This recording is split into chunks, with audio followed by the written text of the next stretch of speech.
É? Vamos começar. A gente vai apresentando o nosso primeiro convidado, o Pietro. E aí, Pietro, beleza? Beleza, meu. E vocês, como é que estão? Boa noite a todo mundo aí. Boa noite. Boa Boa noite. noite. Então, galera, pedir para quem não estiver falando colocar no mudo, que nem sempre, tá? Pietro, se apresenta pra gente, Vivi, fala um pouco da sua história, o- quantos saltos. Fala. Vivi, o Renan tá pedindo para aceitar ele. Mas ele não tá aparecendo para mim aqui como lista de espera. Fala para ele sair e entrar de novo. Peraí.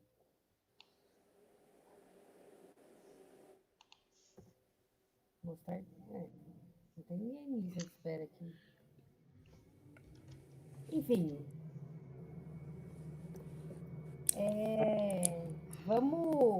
Vamos começar apresentando então o Pietro, até que a gente resolve esse problema técnico com o Renan aí. Fala um pouco mais dessa história, como você chegou até aí, quantos saltos você tem, todas as loucuras que você faz. Conta mais pra gente. Pô, legal. Para quem não me conhece, meu nome é Pietro. Atualmente eu estou trabalhando na GoFly Paraquedismo. Comecei no paraquedismo em 99. Tenho aí 22 anos aí quase de paraquedismo. Começar a trabalhar com paraquedismo eu comecei em 2014. Fiz o curso de BBF, fiz o curso de tandem, então essas são minhas profissões. Atualmente trabalho bastante com salto duplo, o que é o maior volume. Tenho em torno de 5.000 saltos, 5.200, alguma coisa nesse aspecto. E além do salto duplo, dentro do paraquedismo, eu estou começando a treinar um pouco de wingsuit e a minha paixão é o base jump. O que eu mais atualmente estou fazendo aí, é o que me dá bastante tesão em fazer aí, é o base jump. É isso, um pouquinho que eu tenho no paraquedismo, é isso daí. Pô, puta história legal, né? E você ainda tá no G0, no? Na G0? É. A G0 ela começou com o negócio de eventos, né, para fazer propagandas ou até mesmo qualquer tipo de evento aéreo, seja ele qual for. A gente tentou durante 1 ano e meio, 2. Eu me desliguei. O Negão e o Zanella continuou com o projeto e atualmente eu não sei em que pé que está. Mas esses 2 anos foi legal, a gente fez bastante coisa, fizemos algumas propagandas, fizemos alguns eventos, saltos de demonstração. Pela própria Radical eu já fiz bastante saltos de demonstração, fiz acho que uns 3, 4 saltos de demonstração. Aí com o pessoal, com o Paulo Assis. E é isso. Eita, tô no mudo. Show de bola, puta história aí para contar, né? Finalmente temos o Renan com a gente, nosso segundo convidado. E aí, Renan, se apresenta aí para a galera, fala um pouco da sua história, quantos saltos, onde trabalha, o que faz da vida. Boa noite, galera. Todo mundo me ouve aí? Tudo certo? Desculpa aí a falha técnica. Bom, eu comecei a saltar em 2004. Eu tinha 18 anos de idade, sou filho de paraquedista. Vivo paraquedismo desde molequinho usando fralda. Eu lembro muito da época que tínhamos aqui americano PT-AZB, com o comandante Belo, na época. Meu tio, depois de um tempo, virou instrutor. Aliás, meu tio conheceu meu pai por intermédio do meu pai e minha tia. Virou instrutor, papo foi, coisas evoluíram. Um belo dia o Edson Ricardo foi aluno dele. E aos 18 anos eu fui aluno do Edson Ricardo Rossi, vulgo Terrorzão. E comecei a saltar naquela época já pensando em um dia virar instrutor. 2011 foi o ano que eu fui para fora tirar minhas licenças. Acabei voltando, convalidando tudo aqui com o Brizola pela CBPq e mudei minha vida total, né? Me formei em administração de empresas e fui virar instrutor de paraquedismo em Boituva desde 2010, 2011 e só saí daí porque a Skydive True, a escola que eu hoje trabalho, passei pela São Paulo Paraquedismo depois de ter começado no bagulho lá, paraquedismo, com o Rocha, com o Fabiano, Fabrício. Tempos áureos, hein, Fá? E daí passei pela Brasil Paraquedismo, passei pela Paraquedismo Boituva, fiquei 4 anos lá como instrutor já, não só cameraman. Tive 2 anos e meio, um pouco mais de 2 anos e meio, com uma puta soma de bagagem na São Paulo Paraquedismo, do lado do Marcão, Brizola, Terraguar, Renatinho, Matão, uma galera. E depois fui para a Skydive True, depois de ter feito 2 temporadas, 1 temporada e meia fora, né?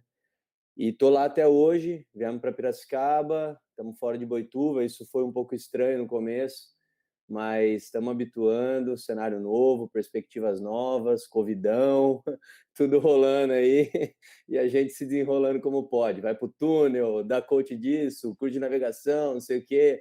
E é bom, né? Nunca tá parado, sempre fazendo de tudo um pouco. Tá certo, bela história também, hein? Que legal, americana. Tempos áureos, esporte, americano. né? Muito bom. Não sabia que você era meu colega de profissão, eu sou administradora também por formação. Nunca peguei meu legal. diploma, Vivi, nunca nem voltei para buscar meu diploma. Nossa. Mas é nóis. Fiz, terminou, passou, acabou, beleza, coisa linda. Te saltar de paraquedas agora. Tá certo. Então vamos começar o nosso tema. Hoje é um tema super legal. A gente vai falar sobre aeronaves. Quem que vai começar esse primeiro tópico ali? Ímpar, famosinho, ó. Opa, pode começar, Renanzinho, senta o prego. Valeu, moleque. Bom, diante Então do cenário de emergências de aeronave, a gente discutiu um pouco sobre o que poderia ser assuntos, galera. Peço que, de repente, todo mundo agregue um pouco aí. Mas eu começaria a falar um pouco da segurança na aeronave, puxando o assunto para o pré-aeronave, para a área de embarque, né? Eu acho que é ali que a organização e a qualidade do voo que a gente vai ter vai começar a se desenhar. Isso porque, como instrutor, eu sempre digo aos atletas, aos alunos que estão chegando no esporte aí, que é um esporte muito individual em algumas pequenas porções e muito coletivo na quase totalidade do tempo, porque a gente divide a aeronave com mais alguns seres humaninhos, né, alguns coleguinhas, dividimos espaço aéreo na hora da navegação com outras pessoas, então tem suas singularidades, mas também tem as partes comuns a todos aí. Eu acho que, começando o embarque organizado, a gente começa a ter uma decolagem, um voo seguro, né? Então, eu puxaria esse primeiro tópico aí do nosso tema hoje, ordem de embarque. Muitas vezes, na área de embarque, a gente tem um tempo precioso para já comunicar com outras pessoas que já estão ali designadas para a nossa decolagem. Eu acho que é sempre importante a gente remeter às básicas, né? As coisas básicas. Então, se você, enquanto aluno AFF, recebia antes de um salto pelo menos 3 cheques de equipamento, o momento do embarque é onde você deveria receber um segundo cheque, é o momento onde você deveria pelo menos fazer o seu self-check na parte da frente, pedir a um colega de salto, até algum load organizer aí para te dar um cheque antes de entrar na aeronave, para pelo menos já ter a certeza de que está tudo em ordem. E depois disso, nessa conversa, nesse bate-papo aí com outras pessoas, né, a gente já vai definindo algumas coisas. Por exemplo, a organização da decolagem, nesse bate-papo prévio, já vai definir melhor, a hora que o avião encostar, quem entra primeiro para sair por último, e por aí vai. Então, se eu puder, não sei como é que estamos aí de tempo para esse tópico, Vivi, eu acho que de uma forma... Pode falar.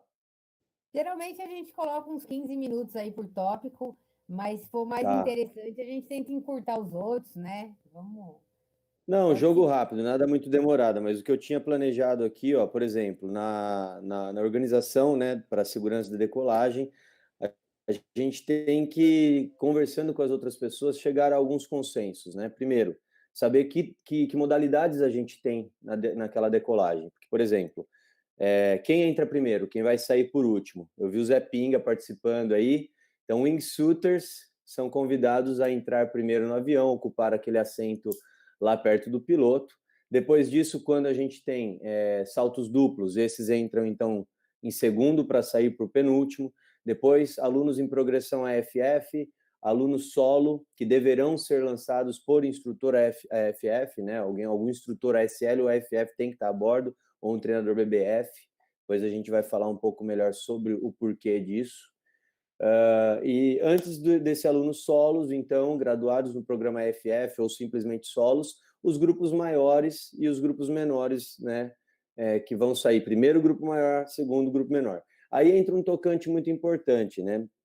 Dentro das modalidades, trabalho relativo, dentro do free fly, a gente sempre vai ter muita discussão ali sobre quem sai primeiro. Então, uma outra coisa que eu acho importante a gente sempre ter em mente é o grupo tem que levar em consideração a altura de comando, o tamanho de velame que o cara tem como principal, consequentemente ali o wing loading, né?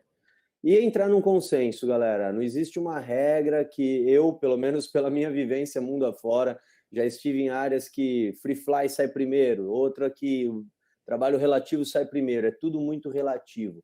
O importante é a gente ter um mínimo ali de compreensão prévia na hora do embarque, porque isso já vai fazer com que a gente, dentro da aeronave, se movimente pouco, saiba basicamente quando que a porta vai estar pesada para posteriormente eu não me movimentar até a porta durante o processo da saída de um grupo maior, e principalmente aos desloquistas de plantão, saber para onde vai, saber quantos grupos mais a gente tem para praticar deslocamento, porque a reta de Boituva, por exemplo, é uma reta peculiar, que muitas vezes não é uma reta, ela acaba virando uma parábola, às vezes até um O, né? Então a gente tem que saber para onde vai, tem que saber cumprir o briefing para que a segurança de todos da decolagem, começando ali na hora do embarque previamente, seja assegurada para que a gente consiga um próximo salto seguro e assim por diante. Famosinho, dá uma completada aí, o que você acha? O que você pensa a respeito? Bom, falando desse tópico aí, um tópico bastante importante, é um tópico que a gente sempre bate cabeça, e é um tópico que você, como falou, é importante definir isso já no pré-embarque, justamente para a aeronave não ficar queimando muito querosene, para não atrasar a decolagem. E isso é uma coisa que você faz em sincronia com o piloto, né? Porque, como você tinha comentado, tem uma questão de balanceamento também no avião, né? Para algumas aeronaves, né? No nosso caso, o Kodiak, né?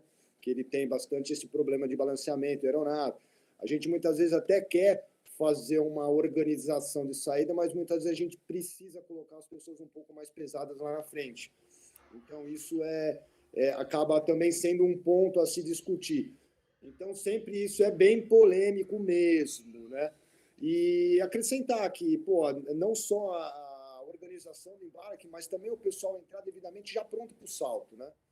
Tem muita gente que entra e termina a sua equipagem dentro da aeronave, então isso tudo faz parte da organização antes do embarque. Então, essa organização na decolagem é um ponto bastante importante para a segurança dentro da aeronave, sem dúvida nenhuma. Eu acho que é isso que eu tenho a acrescentar. Queria ouvir mais um pouco do pessoal, o que eles têm dúvida a respeito disso, fazer algumas perguntas. O que você falou realmente do pessoal de voo relativo, né, para o pessoal de Free Fly, é uma questão que sempre tem discussão. Principalmente tem pessoas novas no Free Fly que estão começando novas, mas estão com velames grandes, entendeu? Então, fica um pouco complicado para quem está organizando. Mas, vamos ver o que o pessoal pergunta aí, o que a gente consegue dar uma acrescentada. Boa. Ó, eu gostei bastante desse conceito que você falou de ser relativo, porque é realmente isso, né? Os dois concordam comigo. Às vezes o pessoal define, não, tem que ser barriga e fica aquela briga, não, free fly, mas sim o resto do contexto, e o velame, e né, toda a situação, o cara é experiente, tem chance de deslocar, não tem. Então, tudo isso a gente considera bastante, né? Um tópico que eu achei de extrema importância, eu gostaria de frisar, é a questão do check antes de embarcar. Então, como você falou, no AFF a gente faz. Quando vocês chegam a CAT B, CAT C, que vocês estão sozinhos, façam esse check. Eu bato em todos os meus punhos antes de entrar na aeronave, as minhas fivelas. Se possível, eu peço para alguém me checar também. Eu acho isso super válido. Já vi coisas absurdas assim. O cara no avião checar o cara, o pino do reserva torto. Sei lá, na dobragem, alguém bateu, o cara não checou. Então, esse cheque, ele precisa existir mesmo. Você checar realmente antes de ir e pedir um segundo cheque, é muito importante. Vamos lá, galera, as dúvidas? Não, eu ia dar só uma complementada, além da modalidade de salto que ele vai fazer, se é free fly, TR, ou um solo, levar em consideração também ou pegar informação com o piloto sobre vento de camada e a velocidade de lançamento para equalizar o tempo de separação entre os grupos, também é muito importante. Sim, aí acho que quando a gente chegar um pouco mais à frente ali, falar um pouco sobre o cheque do PS, eu pretendo trazer um pouco dessa abordagem aí, porque realmente, antigamente, né, quando eu cito aqui que eu vim de Americana, comecei saltando aqui numa área pequena, avião pequeno, na época DQX, né, piloto normal, enfim, Vulgo quem de é... quê? É, esse é The Cash. E, enfim, mas era muito comum no avião pequeno você ter um contato direto com o piloto e por isso você sabia checar um PS mais adequadamente. Pelo menos essa é a impressão que eu tenho, né? Parece que tinha mais tempo na área para a gente receber essa informação extra depois de um salto de graduação ou coisa do tipo.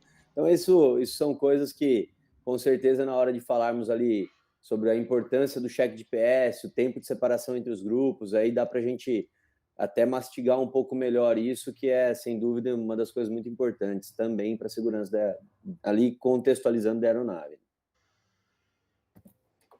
Eu queria dar só uma complementada, se eu puder aí, a fala do Renan, duas coisas. Também, depois, os wingsuiters são os primeiros a entrar, mas também tem uma modalidade que está começando agora, né, que é o flock, o high pool, o flock de velame pequeno, que seriam, na realidade, os primeiros a entrar, né? E está começando agora, então é bom chamar atenção para isso, porque pouca gente faz, e eu acho que é uma modalidade que tem tudo para estourar aí, para todo mundo fazer, porque eu nunca fiz, mas sou louco para fazer, porque fazer um high pool no Sunset deve ser maravilhoso. Modalidade? Oi? Como é que é essa modalidade? Explica um pouco mais. Tá, o pessoal lá fora tá muito em moda, pessoal de velame pequeno, é um sai comanda 12.000, né? Um comando alto, né? Cross country, né? É um cross country. E aí eles fazem um flock, eles fazem formações de velames pequenos, todo mundo voando junto, como se fosse uma formação de wing, mas todo mundo voando junto, com a asa né? aberta. Com a asa aberta, né? Então seriam os primeiros a entrar, né? E o outro ponto que eu queria é até um ponto meio polêmico com relação ao wingsuit, que é o que eu gosto de fazer, são com relação a lançamentos verticais. E a gente pode falar para outras áreas também, para Piracicaba, uma coisa para a gente pensar. Sim. Porque há um tempo atrás eu estava na CBPq, eu estava como participando, saí depois por outros motivos, mas uma coisa que me pediram foi um ponto de discussão ou uma ideia para a gente começar a discutir de uma regra geral para Boituva, justamente com relação ao lançamento de wingsuit. E uma coisa que eu coloquei lá que é polêmica, não quero bater a verdade em nada, mas mais é para fomentar a discussão, foi a proibição de lançamento de wingsuiter na vertical, que seria o wingsuiter sair logo depois do pessoal de paraquedismo normal, porque o que acaba acontecendo em Boituva é uma segunda reta para o pessoal de wingsuit. O pessoal sai, pelo menos eu e mais algumas os outros coaches que a gente opera, abrir no mínimo 1,5 milha numa segunda reta para depois sair. Isso dá tempo de sobra para o pessoal já estar pousando e não ter nenhum incidente com relação a gente cruzar alguma linha de voo. Coisa que infelizmente já aconteceu em Boituva algumas vezes, do wingsuiter cruzar a linha de voo de um tandem, por exemplo. Tá? Deixa eu perguntar uma coisa. Essa segunda reta é uma informação que eu não tinha, na verdade, porque os 4 minutos de Boituva geralmente é dado em cima da luz verde. Então, a segunda reta ela não está dando mais tempo para o próximo avião. Mas há uma coordenação entre o coordenador de solo e os pilotos para quando você tem a situação de wingsuit a bordo. Sempre avisa. Eles têm uma comunicação entre eles, pelo menos devem ter, né? E assim, mas com frequência isso existe. E assim, Zé, nesse gancho, eu acho que assim, num primeiro momento, né, o flock ainda não é tão comum, principalmente em Boituva, porque Boituva é uma área que não consegue, pelo padrão de tantas aeronaves voando e tudo mais, sequer fazer um lançamento de um curso de navegação de final de semana. Imagine, então, colocar um flock day ali, galera de velaminho saindo, comandando, quer dizer, é um cenário que demandaria pelo menos aí uma área auxiliar para pouso, para a gente poder, consequentemente, fazer uma reta auxiliar, que não é algo fora do padrão, assim, de possibilidade, porque o nosso raio de NOTAM, a gente tem um diâmetro de NOTAM, na verdade, muito grande aí. A questão é adequar realmente um outro local para pouso para a gente fazer, então, essa nova reta toda em cima disso. Enfim, caberia um belo estudo aí, eu acho que é uma coisa para galera que volta a performance em Boituva, inclusive, levantar a bandeira, porque é bacana pra caramba, vai facilitar o começo de um trabalho mais massivo do XRW, para aqueles que têm asas mais performáticas ainda, né? Como um Peregrine, um Petra, enfim. Mas são coisas que realmente o cenário de Boituva é bastante peculiar quanto ao seu modus operandi, né? Sim, sim. verdade. Mas era só isso mesmo. Só esse apontamento aí. Valeu, pessoal. Muito bom, garoto. E aí, famosinho? E tu, Tatu?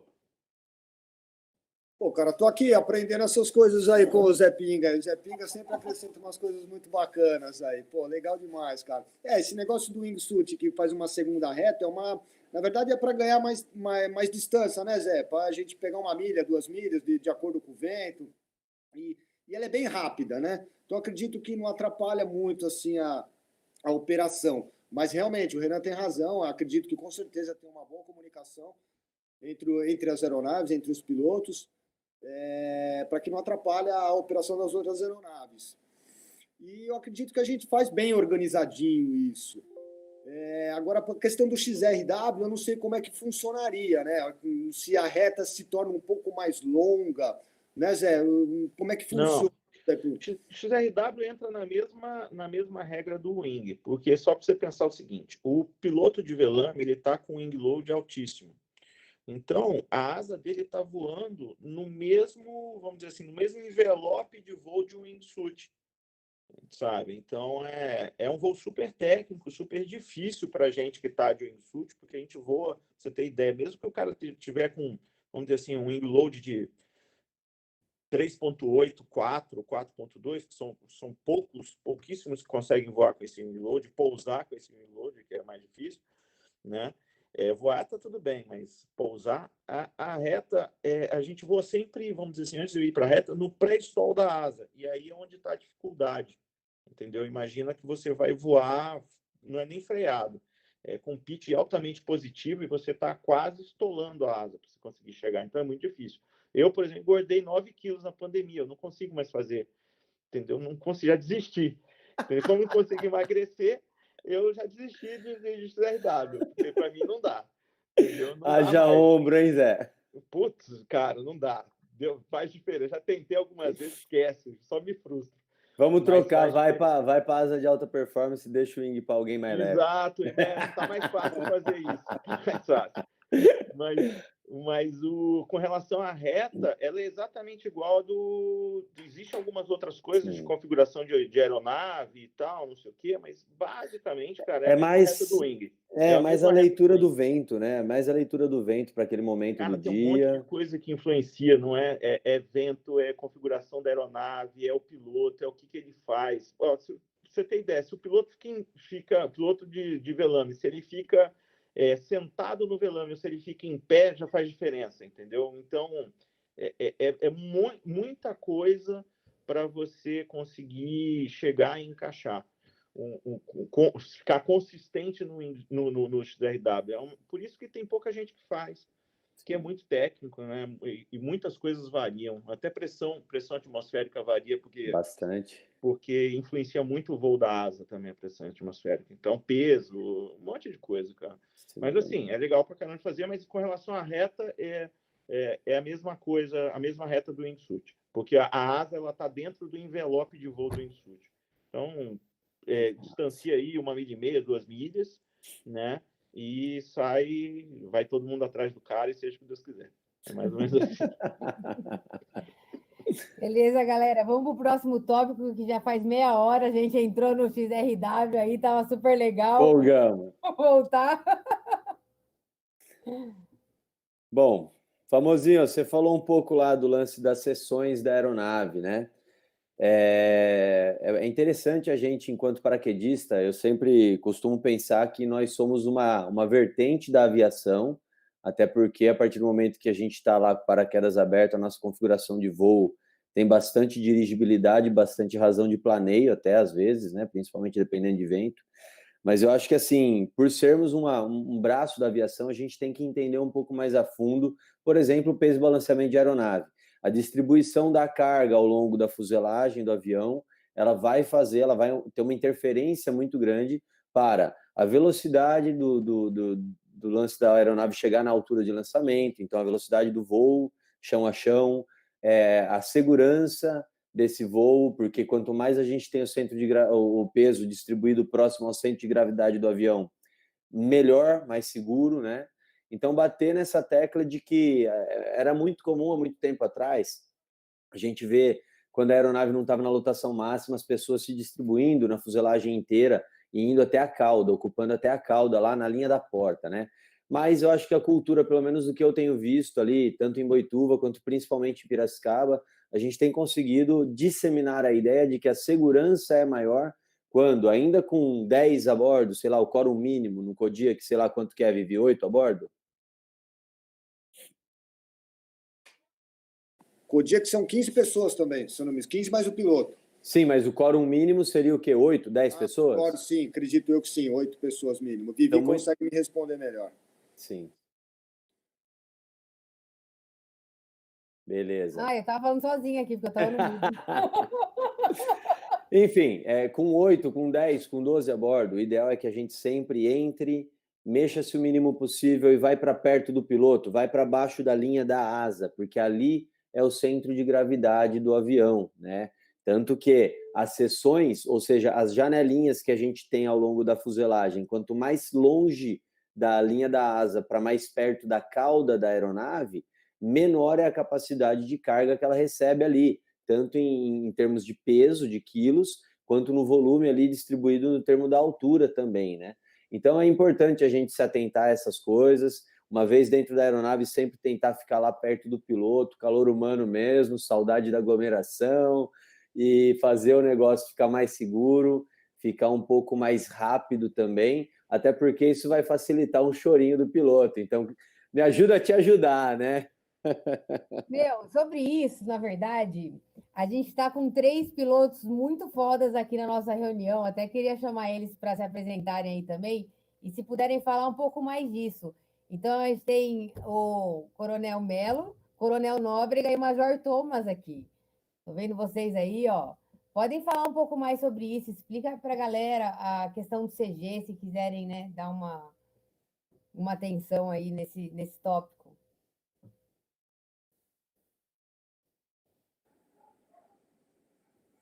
Bom, boa noite, pessoal. Tudo bom? Tudo.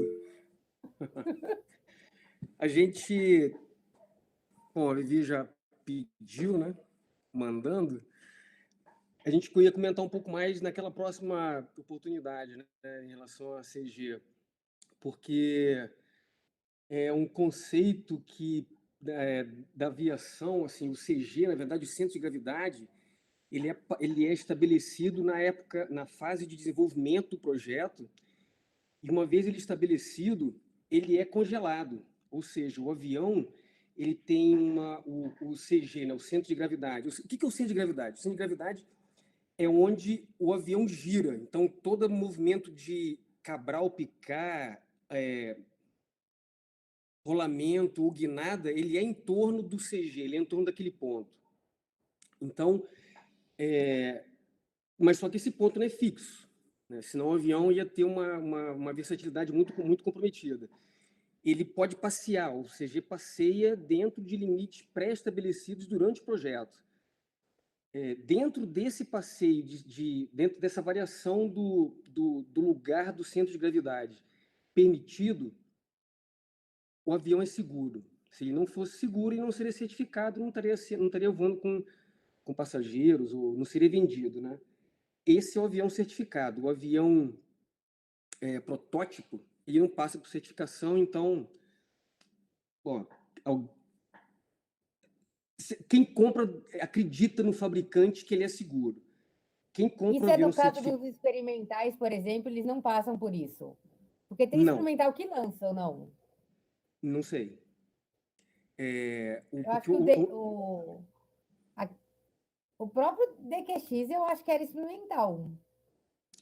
Ou seja, você não teve uma terceira parte verificando se tudo que o fabricante disse que o avião é capaz de fazer com segurança, ele realmente vai fazer com segurança.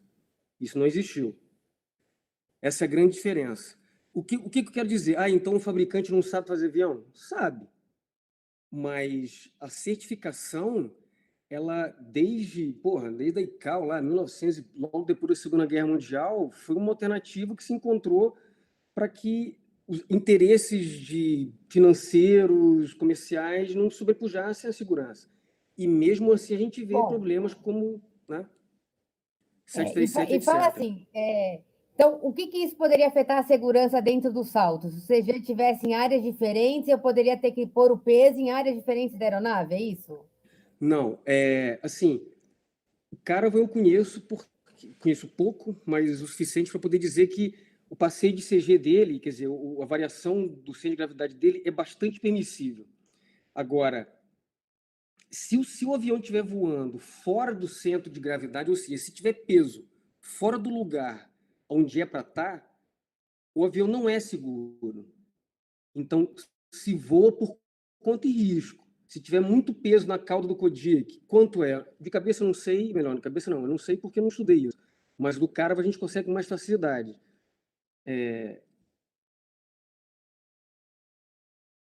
O avião não vai estar cumprindo. Então, a partir daí, não vai estar cumprindo o que foi previsto. Então, a partir daí, tudo que está escrito no manual, ele não é verdadeiro. Tudo que está no manual do avião, se você estiver usando fora do que está previsto, aquilo não é verdade, porque aquilo é verdade para você respeitar as condições do fabricante. Então, por exemplo,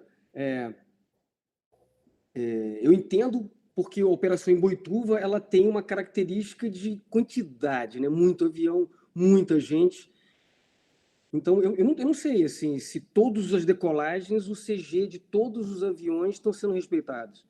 Não estou dizendo Na que não estão realidade, sendo. na realidade, quando a gente tem sempre um instrutor Mas mais experiente a bordo, ou até um load organizer a bordo, né, um LO a bordo, é papel dessas pessoas mais experientes organizarem a decolagem de modo que a gente consiga compactar sempre a carga, né? Nós, os seres humanos ali, no limite do trabalho da aeronave, às vezes 15, às vezes 18 a bordo, cabe a nós termos a boa postura, a correta postura de nos projetarmos sempre que possível o mais para trás da linha da porta, o mais para baixo da linha da asa, e só realmente ocupar as demais seções da aeronave se a gente tiver uma decolagem realmente lotada, porque, como eu disse, fica mais seguro para todo mundo. Os senhores comandantes aí devem saber de muitos acidentes que às vezes a gente só fica sabendo quando dá um noticiário muito de grande mídia, né? Mas de cargueiro, que vai decolar e aí a carga escorrega para o fundo e aí perde completamente a linha de voo e cai mesmo, e derruba mesmo, e morre todo mundo mesmo. E isso não é só um problema para nós durante o voo, principalmente durante o lançamento, quando você tem grupos de big way, grupos grandes para sair, né?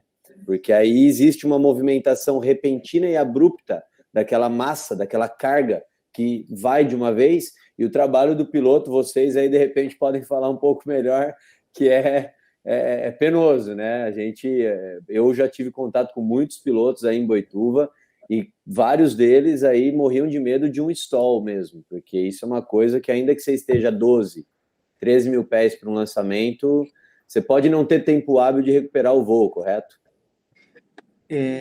Voltando assim, aproveitando o gancho que você falou do stall, Renan, o stall do cara é extremamente dócil. Se tiver dentro do envelope, ele perde 200 pés pelo manual. Pelo manual, ou seja, se ele estiver dentro do CG... Isso é informação de manual. Se estiver dentro do CG, se tiver com passeio de centro de gravidade fora, aí a gente não tem como prever isso, porque ele não foi ensaiado para isso. Né? Agora, assim, fisicamente, se a gente souber que a gente está dentro do passeio, dentro do CG permitido, a gente começa, de repente, eu consigo alguma figura, tal. O Nóbrega está aí também, ele tem experiência de aviões maiores. Quanto maior for o peso, quanto mais traseiro for o CG, o desempenho do avião melhora. A gente vai ter menos necessidade de força na superfície horizontal, lá na cauda, lá no próximo do profundor. E a gente, por causa disso, vai ter menos deflexão de comando. O stall vai ser, entre aspas, mais comportado, porque, na verdade, o stall ele tem várias definições. Né?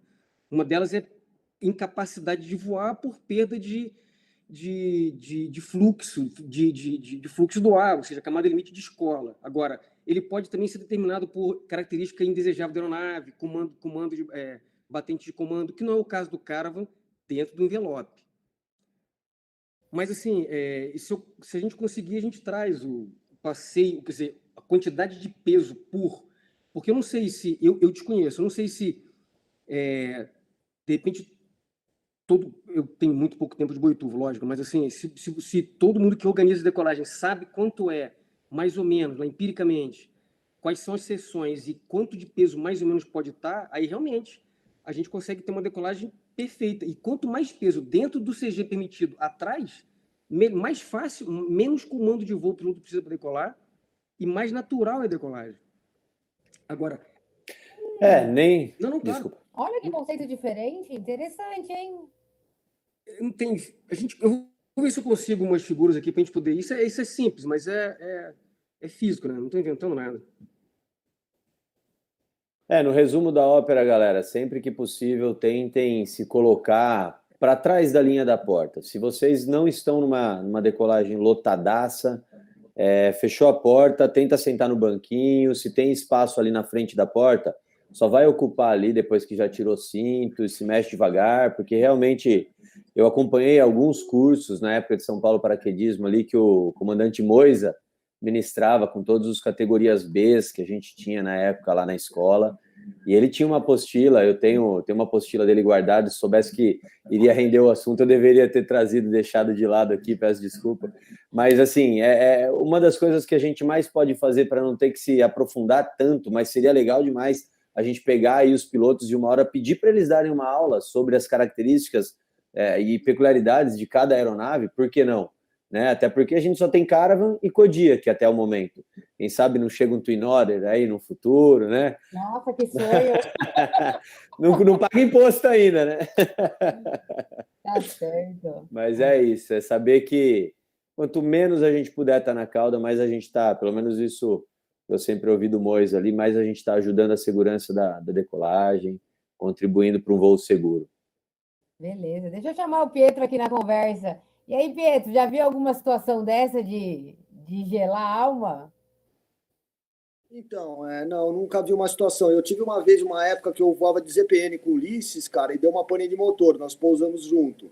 Mas ele mandou muito bem, pousou com a aeronave sem motor, deu tudo certo. Conseguiu retornar para a pista e pousar. Mas foi um puta susto. Ele falou, abaixa, ninguém sai. Então isso é um ponto importante também no embarque, você ter sempre alguém, um instrutor de preferência na porta, né? Porque a comunicação com ele através do piloto é importante, se vai sair, se não vai sair, se vai pousar com a aeronave, para entender se é uma pane estrutural, se é entendeu? Então tudo isso é muito importante. Quem vai estar na porta? Isso é bastante importante. Então a acomodação, entrou, acomoda o equipamento de forma correta, checa ele nos 5 minutos da sirene, né? Para o lançamento.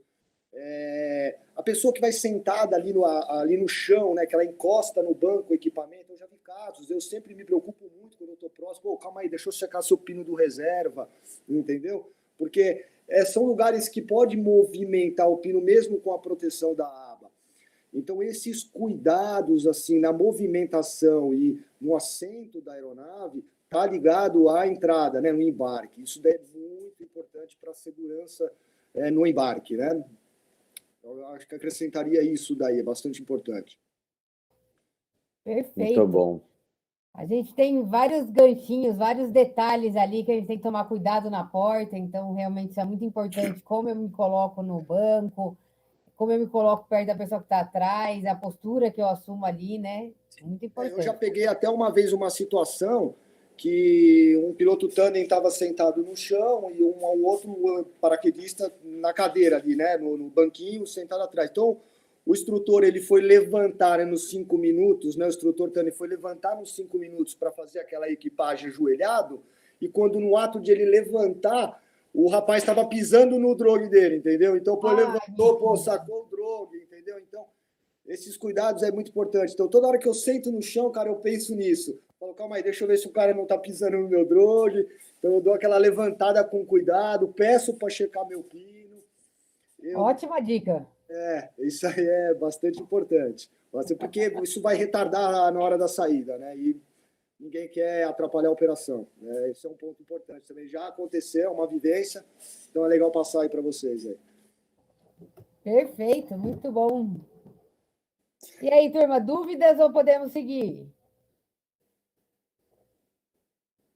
Então, bora para o próximo tópico? Deixa eu pegar aqui minha cola.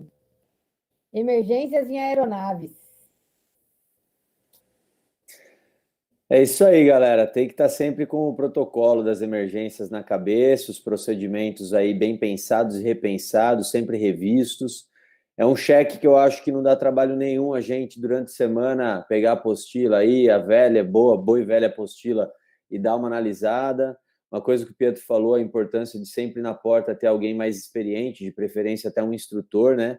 Uma ocasião eu estava sentado na porta, ia sair para fazer um two-way, um deslocamento, e o Roboton sairia na sequência aí com o two-way de City. E aí deu 1.500 pés, eu fiz o que todo mundo faz, tirei o cinto, tirei o capacete e beleza. E ele me deu uma dica muito valiosa, eu trouxe para mim até hoje, trago para mim até hoje, já passei isso adiante, mas é o lance de que quando a gente está na porta, diante de qualquer cenário de emergência, nós somos os primeiros a ter que tomar alguma atitude. Então vamos relembrar rapidamente aqui, ó.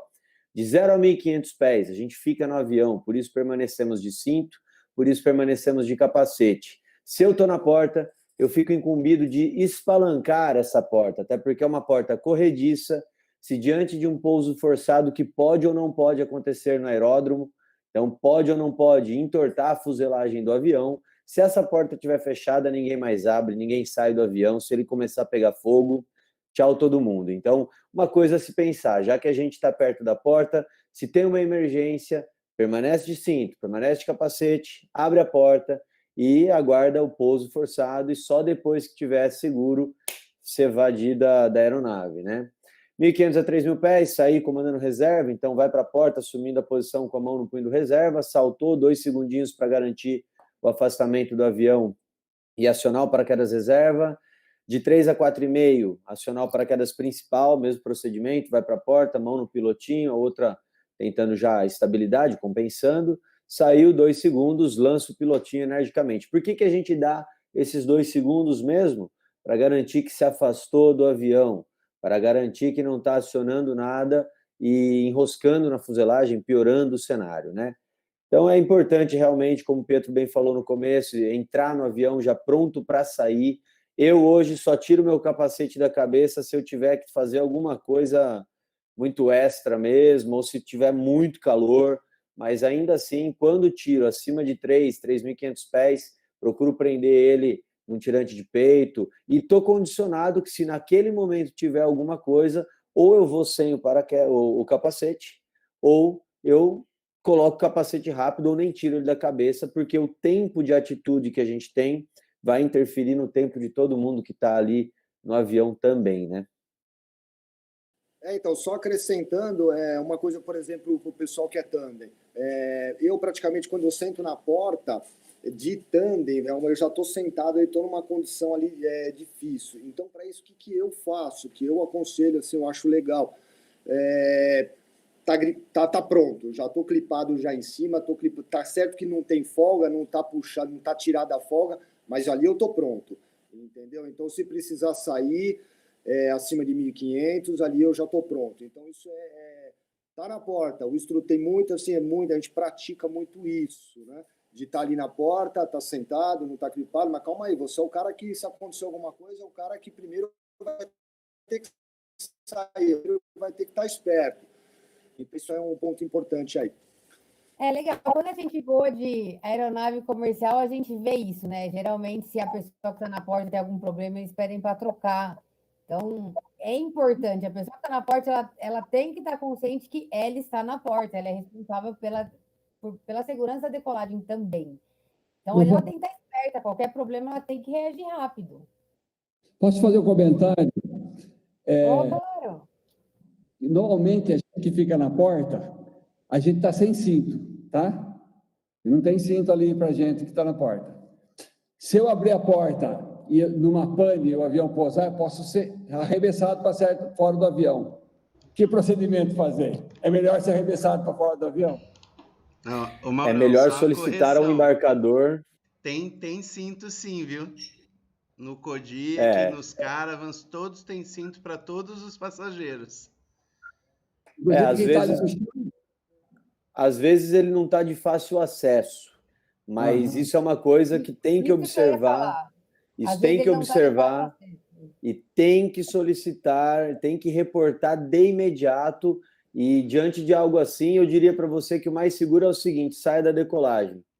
Saia da decolagem e vá na próxima quando você tiver um cinto disponível ali. Por quê? Porque principalmente para quem está na cauda ou mais para a cauda do avião, essa é a pessoa que mais precisa de cinto. Porque no Aham. caso da frenagem abrupta ou até da pilonagem da aeronave, por qualquer problema que aconteça, é essa carga que vai continuar se deslocando como um projétil lá para frente. Sim. Então, nessa visão um pouco mais ampla, se tem alguém que tem que estar de cinto, é esse cara aí. Primeiro, porque se tiver uma emergência, se tiver que pousar no avião, vai ter que abrir a porta por um excesso de segurança, né? Excesso entre aspas. Então, verifica, se não tiver cinto, por favor, reporta de imediato e solicita. Nos Caravans, que são os aviões que eu salto mais, já saltei de Kodiak, que na época tinha cinto, mas a gente sabe que até diante de uma higienização ou outra, de uma semana para outra, às vezes o cinto some mesmo. Reporta para o embarcador, reporta para o piloto e não aceita subir ali na condição de não estar de cinto, não, que tá perigoso para você e para todo mundo. Eu vou observar. Essa questão do... A questão do cinto ela é uma questão também de bom senso, né? O pessoal ele vai entrando, então os que vão sentando mais lá para frente, próximo do piloto, ele tem que pegar o cinto na sequência certa dele, porque muitas vezes ele pega na sequência errada. Então o pessoal vai pegando, chega lá na frente e não sobra. Então essa é uma questão de bom senso que todo mundo tem que saber, que todos têm que estar de cinto, não só utilizando, mas utilizando da forma correta. Isso é uma questão de bom senso, isso faz parte da segurança de todos nós. Esse é um ponto também que o pessoal tem que entender isso. Isso era um ponto que tinha que ser mais intensificado, porque a gente entra rápido para o embarque, para aquela pressa da decolagem e tal. Isso aí é uma coisa que eu acho que é negligenciada, tá? Porque eu mesmo não sabia de muita coisa agora. Legal, que bom que o bate-papo está servindo para a gente reavivar essas coisas ou até apresentar esses detalhes pela primeira vez. Galera, não... assim, eu estou vendo a Vivi às vezes abrir aí o debate, perguntas, questões e tal. Sintam-se à vontade. Lembra do seguinte, ó, eu tenho como instrutor quase 10 anos de atuação no paraquedismo. São 16 anos saltando. É óbvio que algumas experiências elas vêm com o tempo, né? Então, assim...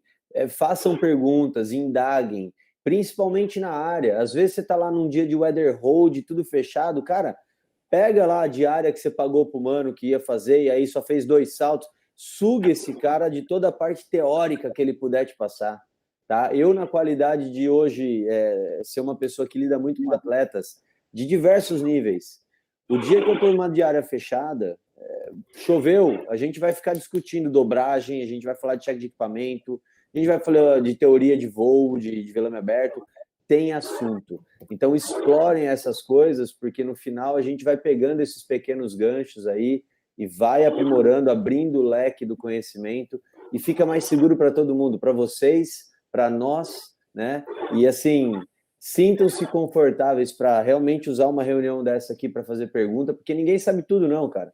Ninguém nasceu sabendo. Tem uma pergunta aqui no chat. Cadê o Nóbrega? Nóbrega, faz a pergunta aí.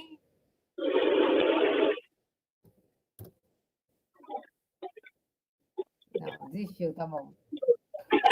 Tem mais alguém? Pode fazer. Ô, Vivi, enquanto ele não abre o áudio, deixa eu perguntar uma coisa. Eu sei que os aviões precisam ter cinto para todo mundo. Mas aí vocês comentaram de usar da maneira correta. A maneira correta é um de cada lado da perna, não é? Um em cada tirante. Pra gente não, sei lá, não bater a cabeça no vidro ou não bater pros lados. Isso é uma coisa que eu não vi. Tem nas aeronaves, tem cinto dos 2 lados, eu só vejo de um lado só. Geralmente o cinto ele está entre o banco e a fuselagem onde você tem a janela. Então, se você está no banco do lado esquerdo do avião, que seria para nós de costas para o piloto, lado direito. Então, se você está no banco atrás do piloto, o seu cinto deve estar localizado do lado do banco, do lado direito do banco, entre o banco e a fuselagem da aeronave.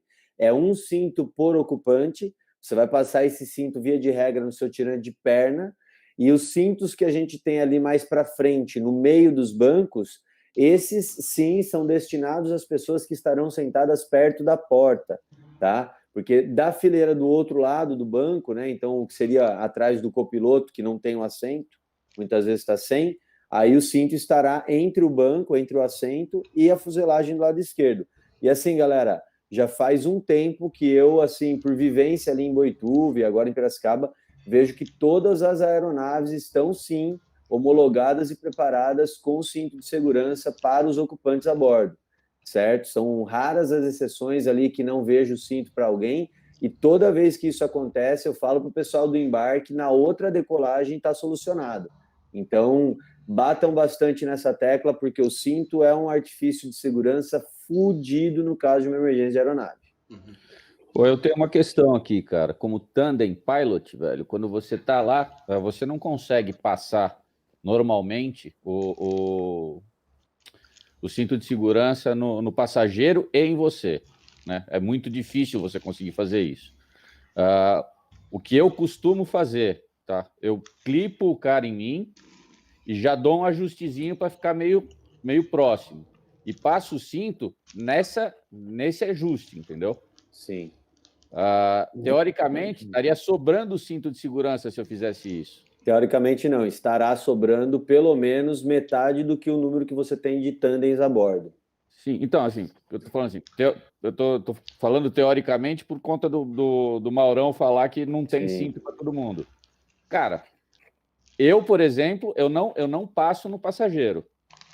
Por quê? Porque se eu tiver que sair e tiver que tirar o passageiro do cinto de segurança, tiver que tirar eu do cinto de segurança, é um trabalho a mais e talvez eu atrapalhe aquele tempo de saída do avião numa situação de emergência. Então, a forma que eu acho mais simples, tá? E eu acho que é mais segura, eu clipo o cara em mim e deixo um ajuste já, não surrado, né? Mas dá aquele ajustezinho para saber que está seguro e eu passo nesse link. Eu com o passageiro estamos dividindo um único cinto, tá? Numa situação de emergência, eu solto ele, nós dois estamos soltos. Então, a gente vai embora, tá? Mas eu não sei qual que é o procedimento. Isso aí não é ensinado também no curso, né? De, tipo, como você vai prender o passageiro ou não, de, tipo, você prende o macaquinho do passageiro, você prende você, ou você prende... Eu não sei, eu faço isso, eu acho mais por bom senso, que eu acho que é o mais lógico a fazer. Mas eu não sei se todo mundo faz desse jeito, cara. Não, vovô, deixa eu fazer só uma correção. Passam-se no curso, a forma que é ensinada é pelo tirante de perna do passageiro também. E só esclarecer, e complementando com uma outra coisa, né? Eu vejo muita gente afivelar o cinto, mas não ajustar. É importante, muito importante, ajustar o cinto. Porque se ele estiver solto totalmente bamba ali, ele não cumpre com a função dele no caso de uma emergência. Ô, Mel, o vovô fez o curso há 10 mil anos atrás, né, mano? Peraí. Não sacaneia não, cara. No 14 bis não Só dos tinha. atletas aqui vai dar melhor. Certeza que no 14 bis não tinha cinto. Pô, o avião era lenha, mano. O avião era lenha. Nós jogamos bola na infância. Sabe, quem que era o piloto lançador? Santos Dumont, cara? Então, só acrescentando aí, quando eu falei que é usar o cinto da maneira correta, é justamente isso, não é você só afivelar o cinto, é você afivelar e realmente tirar a folga, né? Ajustar ele da forma correta.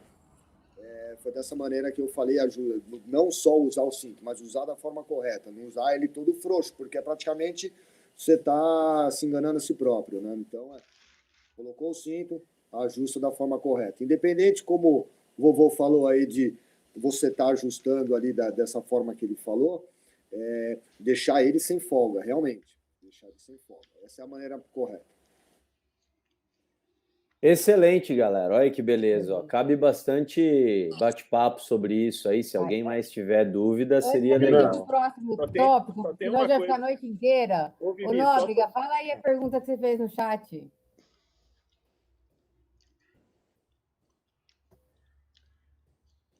E aí? Sem áudio. Liga o som, Nóbrega.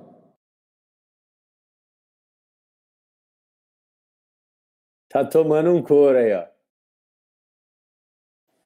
Uma outra coisa eu vou falar enquanto ele faz a pergunta, falando que nem o Renan falou, a questão de você pegar um dia e trabalhar a parte teórica. As panes de avião são muito difíceis de acontecer, principalmente porque a gente tem aeronaves muito boas. Então, nós não praticamos essas panes de aeronave diariamente, muito difícil. Então, isso tem que estar reciclando, mesmo que você está saltando e tudo. Então, isso aí é bastante importante. Só completando o que o Renan tinha falado referente a sugar o máximo possível dos instrutores. É fundamental, principalmente nessas situações, nesses procedimentos que a gente tem e não praticamos com frequência. São pouco usuais, né? Exatamente. Vamos ver. Ô, Vivi, queria só falar uma coisa aqui com relação ao cinto de segurança. Voltando ao caso do Wing, né? São poucas aeronaves que a gente consegue passar o cinto, porque a gente não consegue passar no tirante de perna. A gente teria que passar no tirante de peito, entendeu? Porque a Wing, ela esconde, né? Ela tá o tirante de perna por baixo e abrir aquele zíper lá dentro para depois fechar é meio complicado. Então, a gente tem um problema em Boituva que poucas aeronaves a gente tem uma sobra de cinto suficiente para que a gente passe no tirante de perna. Mas isso aí teria que modificar a grande parte das aeronaves lá para a gente ter esse negócio para quem pratica o wingsuit. Excelente observação. Bom, vamos passar de tópico, porque senão já ficar muito tempo aqui. O Nóbrega não conseguiu ainda tirar o som, ativar o som, né? Então, deixa para o próximo encontro. Nóbrega, escreve numa cartolina assim, mano, e põe na tela pra gente ver, velho. Vai ser um prazer responder tua pergunta, irmão. Não, mas aqui, eu vou ler, vai. Eu vou ler no chat, sacanagem. Acho importante não tirar o capacete antes de 4K. Tirar antes de 1.500, acho que pode atrapalhar e machucar na hora da saída da aeronave. Visto que talvez no desespero o cara não irá colocar o capacete, né? Quem garante? Se o capacete ficar na aeronave e aterrar com o piloto, vira um míssil para o piloto. Então, realmente, a gente tem que tomar esse cuidado. Acho interessante ficar com o capacete até mais alto. Não vejo problema nisso, pensando. Com a depois situação do Covid agora, eu acho interessante ficar com o capacete para sempre. Põe e não tira. Simples assim, né? O face ainda, né, vovô? Tem que ser fechado, né? O cara tem que estar respirando ali dentro. Full face ou face shield. Aquele põe o capacete e tem face shield.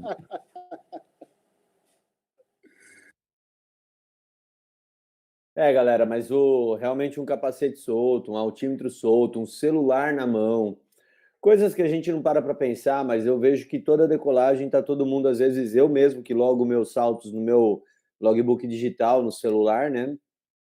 Eu espero um pouco mais ali para começar a mexer, principalmente se eu tô perto da porta. Então, bater Que nessa chique, tecla. hein? Hã? Que chique, hein? Praticidade, vovô, tempos modernos, Chique, pô. hein? Te passo o link depois, cuzão. Mas é isso, galera, é ficar muito atento, né? Porque às vezes a gente tá lá num joguinho, ou trocando chat com a mina do Tinder, com o cara do Tinder, falando da pizzaria à noite e tal. Fica ligeiro, porque na decolagem a gente tem que estar atento aos detalhes aí, porque é um cenário, né? São cenários que não dependem da gente, independem de nós. Então, estarmos prontos aí para tomar uma atitude é realmente muito importante, pode ser decisivo para a gente sair contando a história ou sair para vela preta, né? Caixão vela preta.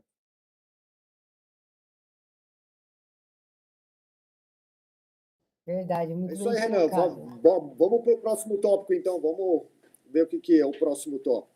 Vamos pegar minha cola aqui. Conduta individual e coletiva. Aí é um pitaco que dá bastante coisa também. A conduta individual e coletiva, galera, é batendo mais na tecla desse lance de que é um esporte coletivo e individual o tempo inteiro. Então, às vezes, como o Pietro bem colocou lá no começo aí, que ele falou do lance de a gente já entrar preparado para sair. Antigamente era mais comum a gente ver a correria, o cara entrando de tirante meio solto, tal. Volto a dizer, se a gente ainda passa por isso hoje em dia, algo errado não está certo. Via de regra, tem que ter um tempo para se preparar antes da decolagem, tem que chegar no embarque, por mais que chegou correndo, a van deixou ali, eu estou acelerado, mas eu já na van estava completamente equipado, eu já conferi meu altímetro zerado, eu já defini minha ordem de embarque, e agora dentro do avião eu não tenho que me mexer excessivamente, até porque isso vai fazer correr mais risco de abertura prematura, enroscar um punho, coisas que a gente já viu aos montes, e principalmente, galera, ficamos aí no período de pandemia parados 3, 4 meses, quando eu volto, um belo dia, a gente está indo para o embarque, e eu vou fazer um cheque assim, batendo o olho, né, aquela coisa de praxe, e vejo um tirante de peito passado errado. Quem nunca, né?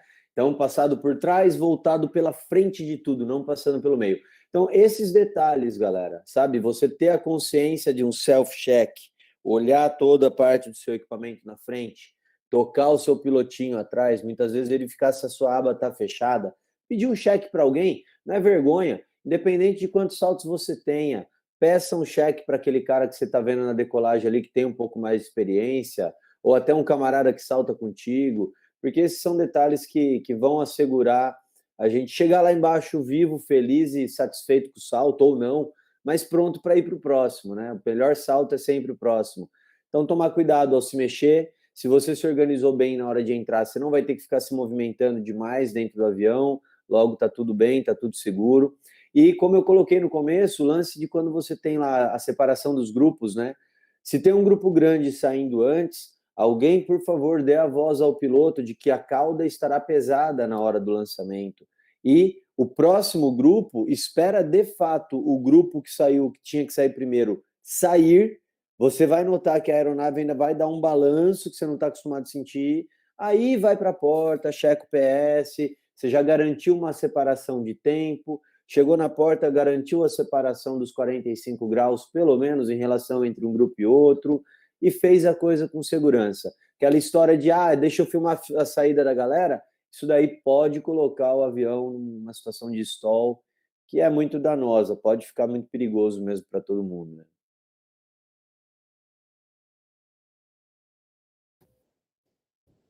Verdade. Eu gostaria de falar um pouco sobre o tópico de conduta coletiva, principalmente no que tange ali a gente falar de comportamento de manada. Então, quando você está com outras pessoas, está conversando, está divertindo, você chega para a porta, esse momento de desatenção, ele tende a perpetuar. Então, esse é um ponto de risco. Às vezes eu vejo a galera entrando no avião, me incomoda, sabe? Não, presta atenção no que você está fazendo nesse momento, depois vocês voltam a conversar. Está dentro do avião, está brincando? Pode brincar, mas esteja atento ao que está acontecendo. A quantos velames estamos, aonde eu estou na porta, se eu estou correto, se eu estou de cinto, a minha postura, se está acontecendo alguma coisa, eu estou atento ao que está acontecendo. E saber respeitar o limite dos outros, né, Vivi? Porque quando eu tô no avião com a minha gangue, com a galera que tem a minha vibe, o meu o meu oba-oba, pode estar atrapalhando ali um aluno FF que está extremamente concentrado para um salto. Então, acho que assim, galera, o limite de cada um vai até onde o limite de cada um começa, sabe? É o que dá guerra na política, é o que dá treta no skydive. É simples assim. Então, se colocar um pouco com o poder da empatia no lugar do outro. Como você se sentia quando aluno?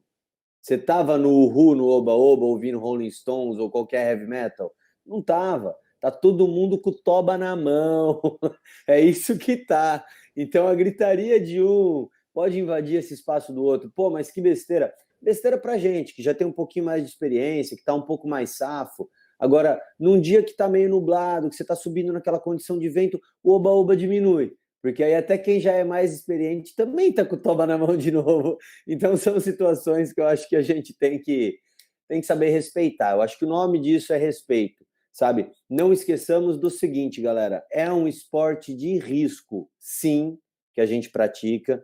Não é porque hoje você está aí com 2.000 saltos, com 500 saltos, com 200 saltos, com 80 saltos, que vai dar tudo certo sempre, tá? É óbvio que a gente sempre precisa de um bom preparo, de boas condutas. Por exemplo, você vai se posicionar na porta, front floater ou back floater? Você vai girar o corpo da esquerda para a direita ou da direita para a esquerda? Que diferença que isso faz? Que risco que isso pode colocar ou aumentar na sua saída para a porta? Né? Então, conhecer, já que você tem um equipamento X, leia o manual do fabricante ou conversa com o rigger que dobra lá o seu reserva, veja que tipo de saída, de repente, eles não te indicam realizar, porque equipamentos mais antigos, com abas que não são lá tão firmes mais, dificilmente uma pessoa vai praticar free fly de uma forma segura, né? Então, esses detalhes da conduta coletiva, do efeito de manada, invista um pouquinho mais do seu tempo pensando previamente nas caquinhas que pode acontecer, porque, ó, toda vez que a gente tem um acidente ou um incidente, assim como na aviação, teoria do queijo suíço, você precisa de pelo menos 3 fatores, né? Ou seja, 3 fatias de queijo suíço, de modo que os buraquinhos dela se coincidam e você passe ali um pedacinho de madeira, né? Um palitinho de dente, e tá feita a cagada. Então, sempre você evita essa teoria do queijo suíço como pensando melhor nas suas atitudes, respeitando melhor os procedimentos padrão, até porque se eles existem num esporte de risco como o nosso, é porque alguém já pagou um pato maior, às vezes até com a vida, e aí alguém viu que, putz, a gente nunca pensava que isso podia dar merda, deu merda, então vamos mudar o jeito de fazer, né?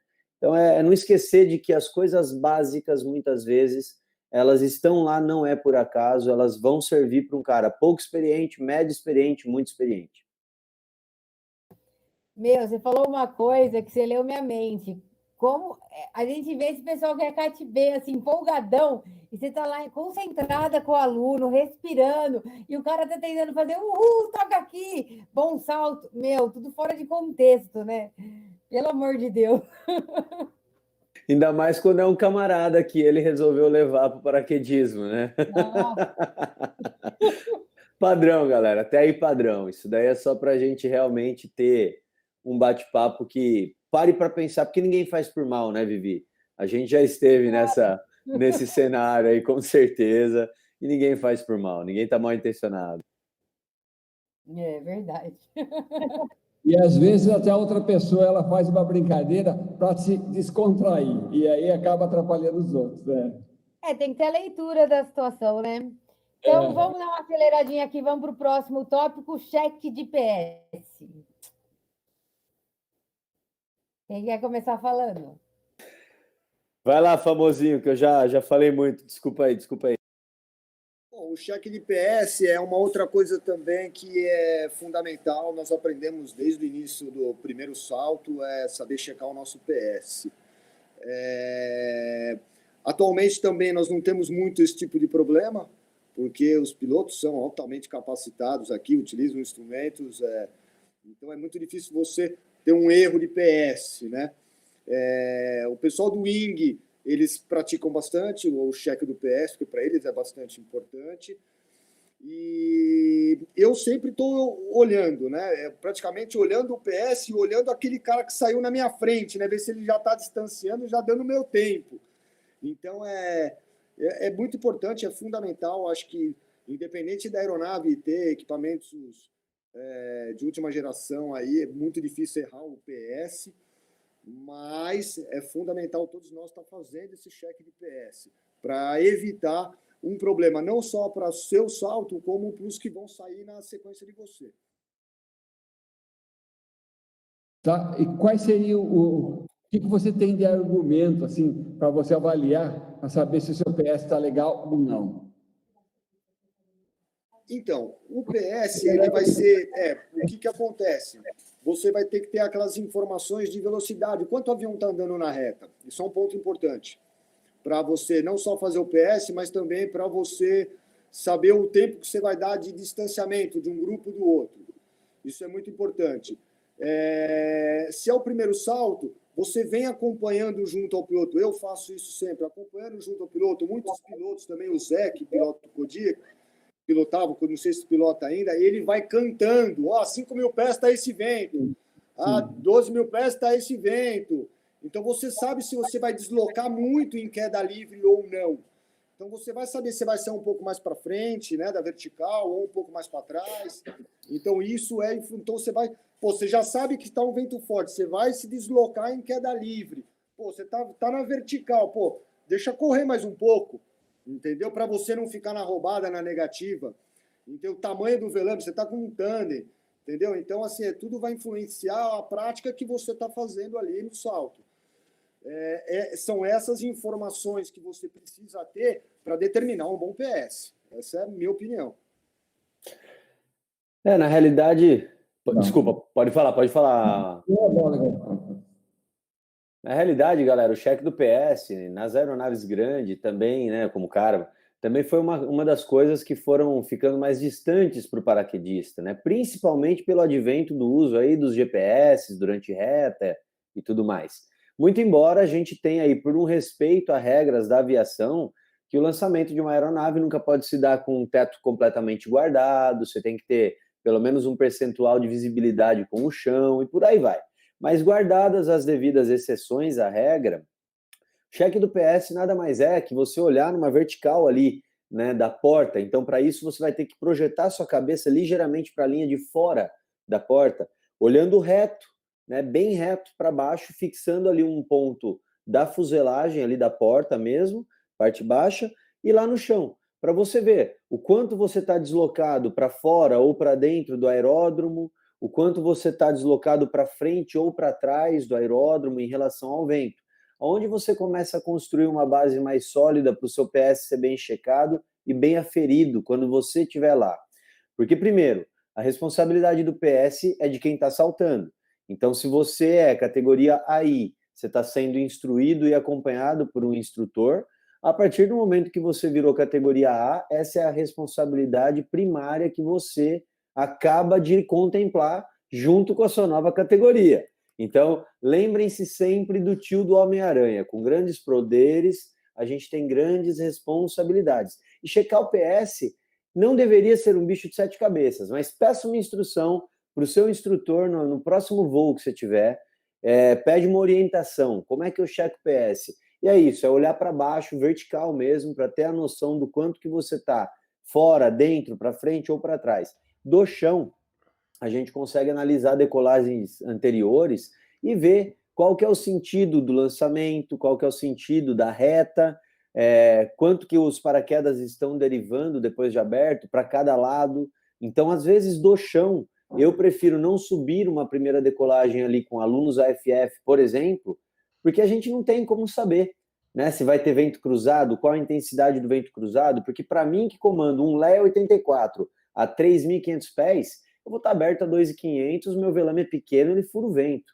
E um aluno que vai comandar 5.500 pés vai navegar de 5.000 até o pouso. Então, isso tudo interfere. Então, saber fazer o PS, às vezes daqui de baixo a gente consegue ver e ter uma noção melhor também, né? É um auxílio bom. Lá no Kodiak a gente tem o Zé, que é um puta piloto, e ele vai cantando nas alturas do vento, e daí com isso a gente consegue planejar o nosso salto. E às vezes Obrigado, Zé. Abortar o salto. O que eu ia só complementar. O que eu ia só complementar é que, assim, quando você vê o seu PS, você tem que levar em consideração, sim, os ventos de camada, principalmente o vento que vai estar na altura que você está planejando abrir teu paraquedas, e tentar calcular isso, tentar projetar onde eu vou abrir meu paraquedas em relação aos outros grupos, ao vento de camada, para eu entrar no meu circuito sem atrapalhar ninguém também.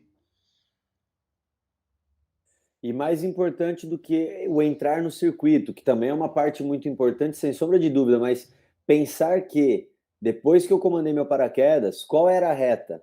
E coloque-se perpendicular à reta, porque com o velame aberto você tem muito mais glide, ou seja, você voa muito mais para frente do que num track ou em qualquer outra posição de queda livre. Então, se você coloca o seu paraquedas para voar na linha da reta, seja para frente ou para trás, para frente, né, no sentido da reta, muito pior, porque você está indo para baixo de paraquedistas que acabaram de sair do avião. Então, essa noção, durante o cheque de PS, você consegue também ver qual que é o sentido do voo, e durante a abertura, ou até depois que o paraquedas abriu, coloca ele para voar perpendicular à reta de lançamento, veja outros velames abertos ou abrindo, e só então direcione teu voo para a tua área de espera, porque isso também dá chabu. Perfeitíssimo, perfeitíssimo. O cheque de PS, ele não é uma coisa assim exata, né? Que sempre você é exatamente aquilo, igual. Ali está sempre, tá sempre mudando, está sempre variando, sempre de forma diferente. Então, é praticar. Praticar toda a decolagem, fazer o seu PS, mesmo que esteja ali perfeitinho, entender, pô, legal, entendeu? Então, você começa a criar o hábito, né? Então, você começa a entender as situações. E é como o Renan falou, você observar do chão, você já vai ter uma boa ideia de como é que você vai se encontrar lá em cima. Né? Até mesmo, muitas vezes, nas primeiras decolagens, como estão bem distantes, tem muitos ventos muito fortes, eu prefiro até comandar um pouco mais alto para garantir o pouso. Então, são coisas que você vai pegando com o tempo, com bastante experiência. Então, é praticar. PS é uma coisa que deve se praticar bastante. Analisar os sondas, né? Antigamente tinha sonda, hoje em dia os sondas estão sempre na primeira decolagem. Em Lodai tem sonda também, cara. O Tandem Pilot sai primeiro em Lodai. Um Tandem Pilot de sonda, juro para você, pergunta pro Bill, dono da área lá. Espetáculo. Muito bom, muito bom. Bom, gente, estamos chegando a 1h20 de reunião, então vamos para o último tópico. Vamos falar sobre cumprir o briefing. Oh, meu Deus. Coisinha pouco importante, né, galera? Minha nossa, as pessoas, os seres humaninhos têm o hábito de mudar o briefing no meio do salto. Aí fica aquele ser humano delatado, que não sabe para onde vai, o que vai fazer. É foda, cara. Cumprir briefing é uma coisa muito importante, galera.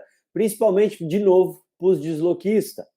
Porque se você está numa reta, que você se propõe a fazer um salto mais dinamizado, onde você vai ter um deslocamento de A para B, numa linha horizontal muito grande, principalmente por tudo isso que a gente foi conversando ao longo do bate-papo aqui, e, honestamente, principalmente por conta do sentido da reta, a gente tem que ser, pelo menos, um pouquinho bom no heading do voo. Então, por esse motivo, faz um break aqui e pensa assim, ó, qualquer linha de voo que você voe, tenha controle de heading, para você saber fazer tanto uma boa aproximação para aquela linha de voo, quanto principalmente para uma boa separação.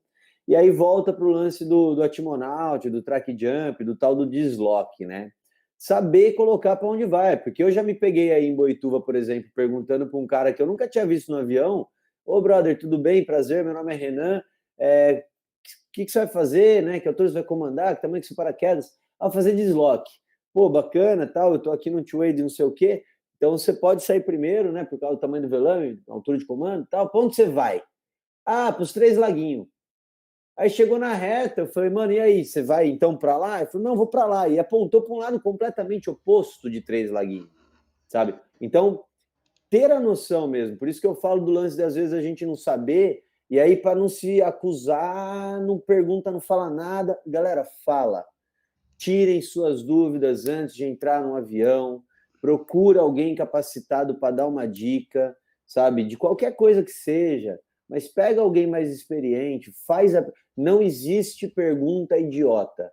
Tem uns idiotas que insistem em não fazer pergunta, é diferente, tá? E eu já fui esse idiota um dia, e por que eu falo isso? Porque a gente se coloca em risco de uma forma desnecessária, né? Não é de uma forma pejorativa, atacando ninguém, é porque a gente fica com vergonha, é normal. Mas pega alguém, pega aí, todo mundo tem um guru, todo mundo tem um cara mais experiente que é brother. Enche o saco do cara, né, Vivi? Use e abusa do corpinho, do coach, gente. Pergunta mesmo, enche o saco, sabe? A gente tá esperando perguntas à meia-noite, é normal, acontece. Mas façam, porque se eu tô numa reta aqui, ó, um grupo vem deslocar para cá, o outro grupo vem deslocar para cá, eu posso chegar ao ponto de ter só grupos de deslocamento na aeronave e todo mundo vai deslocar, cada um para o seu quadrante, invadir a área do playground de forma segura e correta, ter, consequentemente, uma boa área de separação, sem que ninguém invada o espaço de ninguém, onde todos estejam alinhados a ver os outros grupos já abertos ou abrindo, e o principal, saber o sentido do pouso, porque principalmente em Boituva, quando a gente tem uma situação de pouco vento, vira aquele cenário que nesse final de semana agora estava, né? Todo mundo querendo pousar, um para lá, outro para cá. Define entre todos da decolagem aí, combinem o sentido que o primeiro pousar, todos da decolagem vão pousar, porque é melhor você se colocar nesse cenário de eventualmente pousar até de través ou quase de cauda, mas se o vento está fraco, isso é uma coisa que não vai ter tanta mudança. E vai por mim, é mais seguro pousar em linha reta, todo mundo no mesmo sentido, do que se colocar numa rota de colisão, e aí o resultado pode ser um tanto catastrófico e muito triste para alguma família. Então, pensar nesses adventos aí de uma forma mais ampla para realmente se resguardar, galera. Excelente colocação. Muito bom. Gente, vou abrir rapidinho para dúvidas, comentários. Falem comigo. Pietro, fala comigo.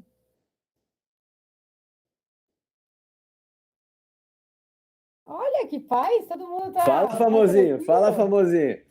Famosinho tá tímido, olha lá a cara dele. Ah, que é isso. Então, falando um pouquinho de cumprir o combinado, cumprir o brief, eu acho que isso daí praticamente óbvio que é fundamental, porque todo o embarque lá no começo, nosso primeiro tópico, foi tudo organizado e planejado de acordo com o brief, né?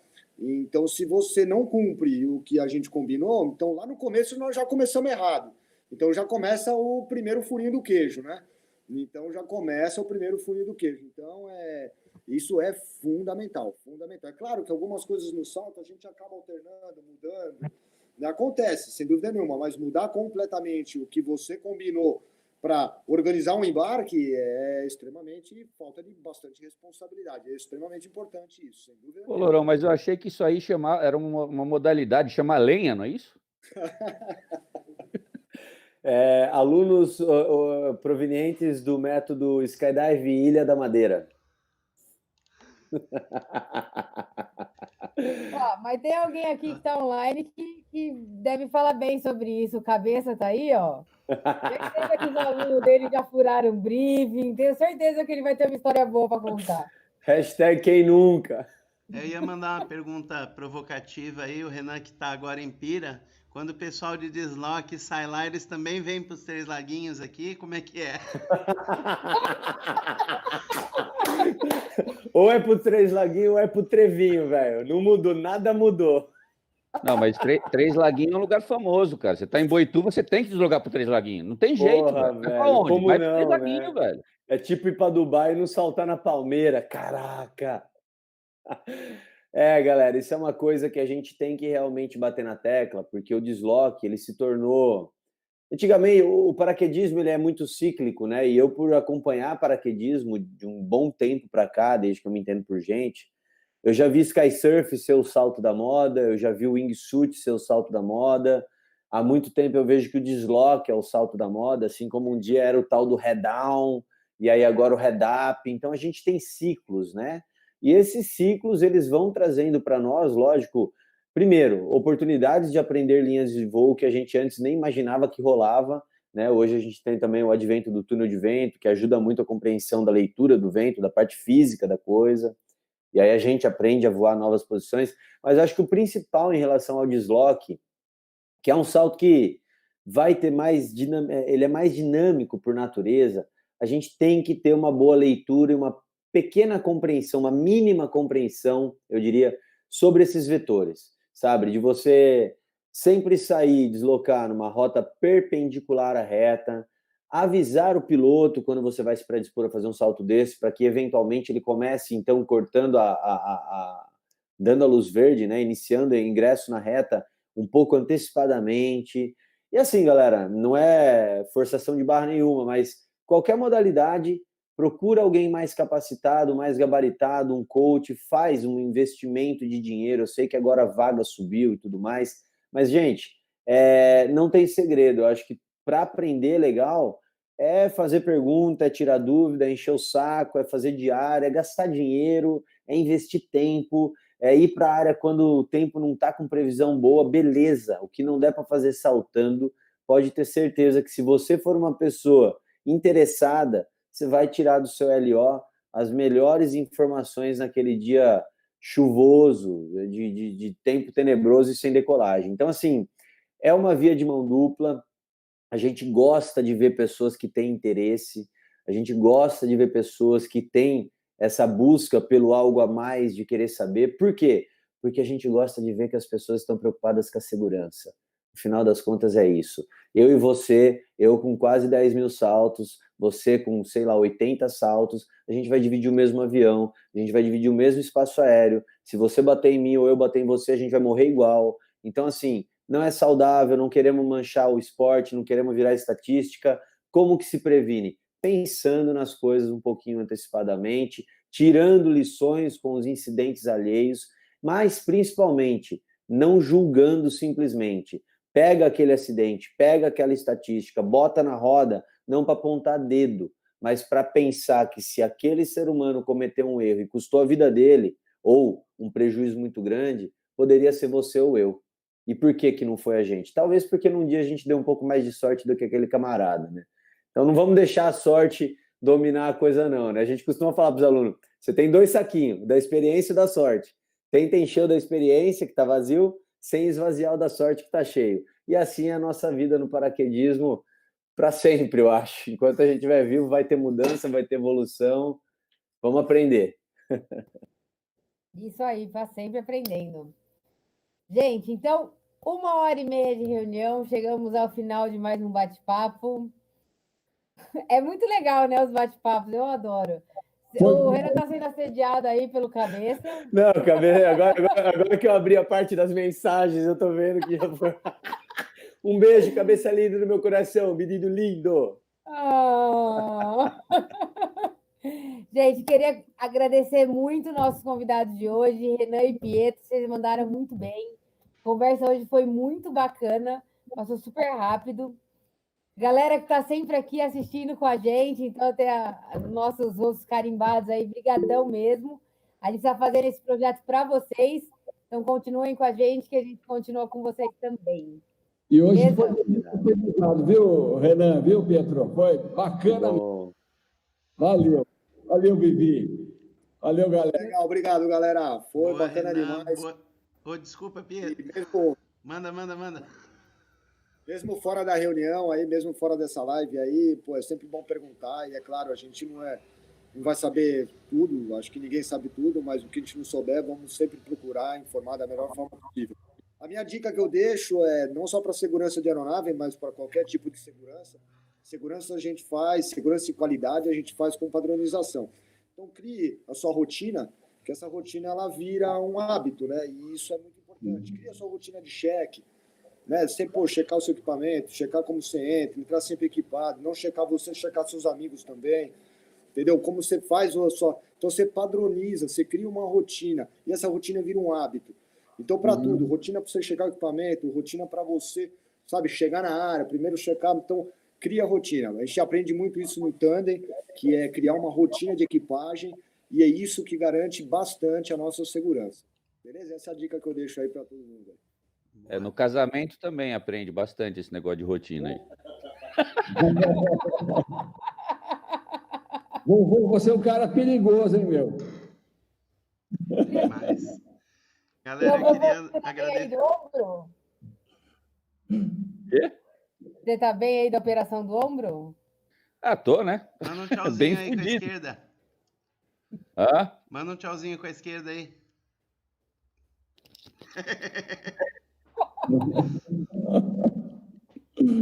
Show, galera. Então, brigadão pela companhia de vocês. Vejo vocês quinta-feira que vem, 8 horas, com mais um bate-papo. Um beijo para todos. Brigadão pela companhia de sempre. Beijo, Vivi. Valeu, Vivi, a oportunidade aí. Valeu, galera. Muito obrigado. Fiquem com Deus. Bons saltos, pousos suaves. Tamo junto. Parabéns. Parabéns pela iniciativa. Valeu, Vivi. Em nome da Abra aí, muito obrigado para vocês, viu? Nós, valeu. Valeu, galera. Mais um. Obrigado, Zé. Abraço. Valeu, galera. Beijão. Beijo. Tchau.